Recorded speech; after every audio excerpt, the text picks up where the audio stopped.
Welcome to Muffin News with your host, Muffin. And welcome back to another week of Muffin News. It's your host, Muffin. Hello. This week is week 7, so we are very, very close to the end of the season, meaning the combined playoffs is right around the corner, which is super exciting.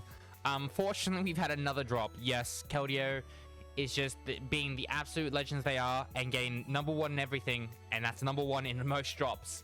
So unfortunately, Aaron had to drop, and in their replacement, they have Quacklord. So Quacklord's team is slightly different, and we'll get into that when I pass it over to other Muffin.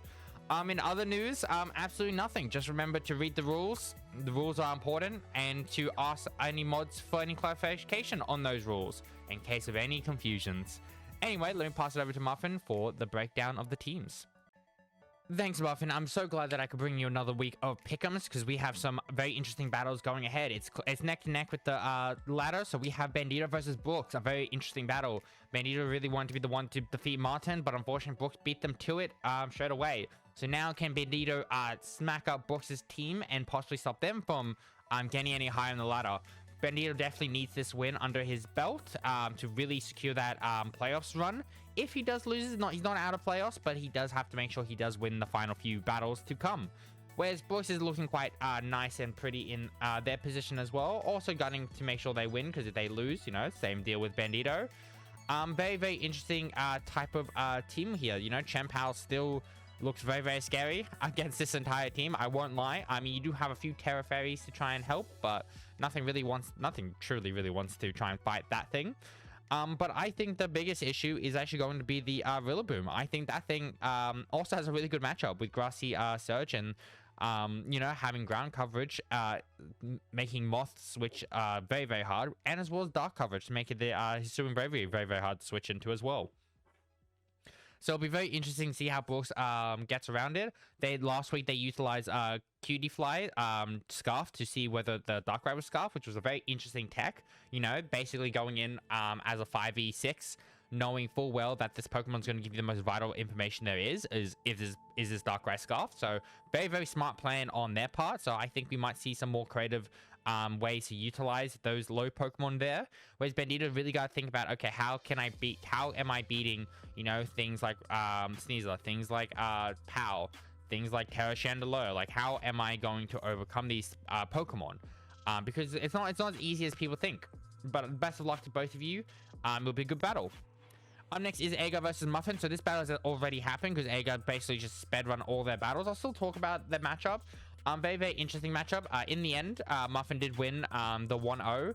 And I think he won because I think it was Chi-Yu that won it all. Because it became a 1v1 between Chi-Yu and Corviknight. And it all come down to, will Muffin miss an overheat? And luckily, he did not miss the overheat.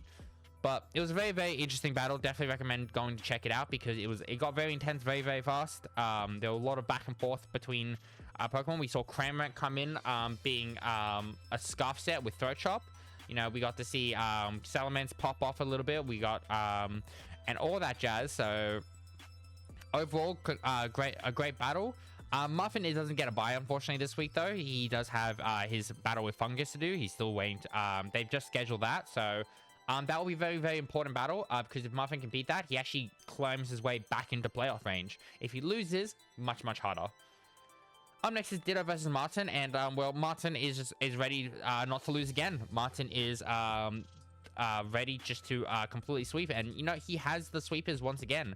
What do you really do against a well-placed Darkrai? You know, you can do bulky Screamtail to help, as well as you could probably see if you position the Blaziken in a nice way, but you always gotta be very careful of that Scarf Regidrago coming in and being an absolute menace. I think, you know, funnily enough, I think Ditto actually has a good matchup against this team for the most part, you know, with Meloetta helping against their hands, Blaziken helping after speed boost helps against the Treads and Darkrai, as well as the Situate as well. Just gotta be very careful that Clef, Slowking, and Overquill, but you know, Scizor is there to definitely help mitigate those threats in some way, shape, or form, as well as Donphan as well. Even though you get the Intimidate off, you know, nothing really wants to switch into an Earthquake. I do think Martin has this though, just because Martin is a much more consistent player. But if Ditto can play around the hacks and get some hacks, I think they can win it. Up next is our Gen 3 versus our new player once again, Evan, looking with a fabulous team there. Honestly, the Ice team definitely needs a win here. They desperately need a win, but like I'm looking at the team and I just look at Valiant and I'm just like, ooh. I mean, even with the Heatran on top of that, it's just ooh. Like, you have two very, very scary Pokemon. I mean, you know, you can always Terra the Regice into Terra Water, but you know, then you're having to fear Val having Thunderbolt. You know, Magma Storm in general is just going to be an absolute nuisance for this entire team. So we could probably see maybe a Scarf Mamoswine, hoping that it's not Shucker or Balloon Heatran beforehand. You know, maybe we'll see Scarf Heatran. Maybe we'll see that with a few knockoffs to get rid of the Scarfs and all that. But it'll be very, very... I do think Evan has the type advantage in this play, because I believe from memory that Terra Captains are the Azelf and something else. So best of luck to all of you. I think it'll be a good battle. Next, we have our new player Quack versus our old player Frost. So Quack's team consists of... They got rid of Gouging Fire and then 2 other mons, and they added Cyclozard, Articuno, Arcanine, Hisuian, and Bellibolt. So that's the kind of team they've added to try and help... to try and make this team better. And I still think it's a very threatening team. I mean, I don't fully agree with the double rock type with Ogerpon and Arcanine H. Maybe you just go a regular Arcanine, to be honest. I don't see the real point. And, you know, keeping Vileplume there is a very interesting. I'm surprised you just don't get rid of it, because you already have a Weezing there and you have Ogerpon. So it's very, very surprising for that part. But against Frost, you know, as always, gotta be very careful of that Palafin. That Palafin can really hurt hard.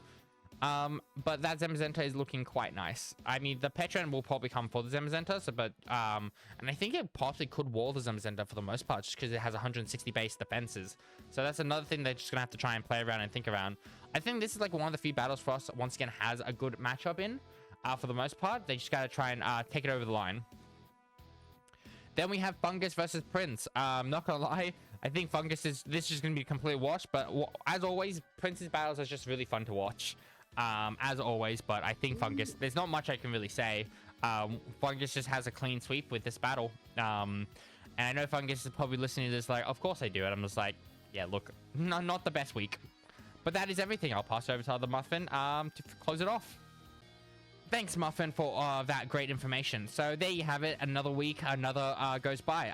If we look at the standings, you'll see that it's completely scuffed thanks to Edgar doing all his battles earlier. So, like, honestly, you can't even decipher who's going to get through playoffs, who's not going to get through playoffs, because like it's just a bunch of scuffed. It's just realistically, all you got to think about is 6 and 3 is kind of like where you want to be by the end of it, which for some is going to be much more difficult than for others.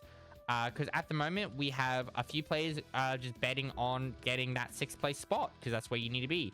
Where I believe 1, 2, and 3 are probably going to be locked in. But that's it from me. Have a lovely rest of your day, and thank you for watching.